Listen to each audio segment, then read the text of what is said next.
So here we have the BMW 4 Series on a 66 plate. I'm going to start off by showing you around the outside of the car, and then we'll hop in and run through some controls on the inside.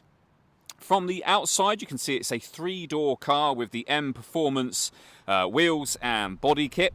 Tinted windows as well. We're going to start off inside the boot area of the car first of all. As we approach the back of the car, you can see we have reversing sensors.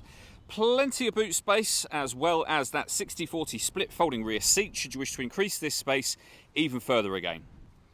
Okay, so we're just going to work our way back around to the front of the car, and then we'll hop in and run through some of the controls on the inside. Now that we've done a full circle of it though, you can see not only is it in fantastic condition the whole way round, but it's a great looking car as well.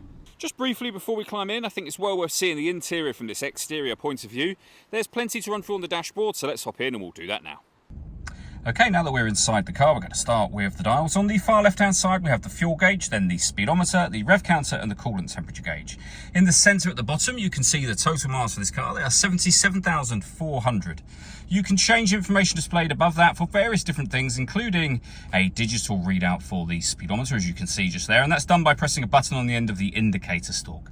If we back out to the steering wheel next, we have cruise control, speed limiter on the left-hand side of the steering wheel, phone and stereo controls on the right-hand side, and behind the steering wheel, the minus and plus pedals so that you can change up and down a gear manually with this automatic gearbox.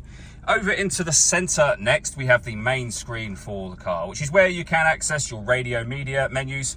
We have DAB, AM and FM radio. You can listen to your own music via the CD player. USB and auxiliary input, and Apple CarPlay as well. Pairing your phone is done under the communication heading. We have, of course, got satellite navigation as well. Really nice, clear colour display, as you can see. And then you have various bits of trip computer information down the other end just here. This car also has a full colour reversing camera, as you can see on the screen now. And it has guidelines that show you what direction the car is headed in relation to the image shown on the screen.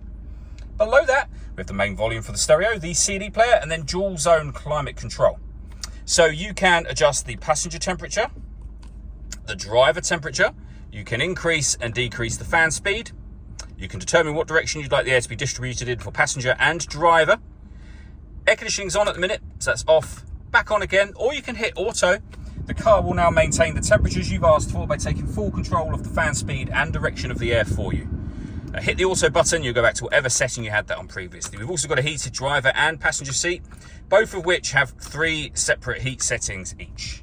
Below that, we have some storage, 2 cup holders and a 12-volt charging socket, the gear lever for the fully automatic gearbox. We have traction control you can turn on and off, parking sensors you can turn on and off, and controls to change the vehicle into Sport mode, Sport Plus, and it will show you up on here, Comfort and Eco Pro as well. Finally, the controls for the main stereo. It's all done using the iDrive system, which is essentially this dial. The collection of labelled buttons surround it as well, but the dial will do virtually everything in this car. And on the subject of stereo, I also just wanted to point out that this car's got a Harman Kardon hi-fi system, as you can see. All that leaves me to say is thank you for taking the time to watch this video. If you'd like to come and see the car for yourself and have a test drive, please feel free to give us a call at 7daysonly.co.uk. We'd love to hear from you soon.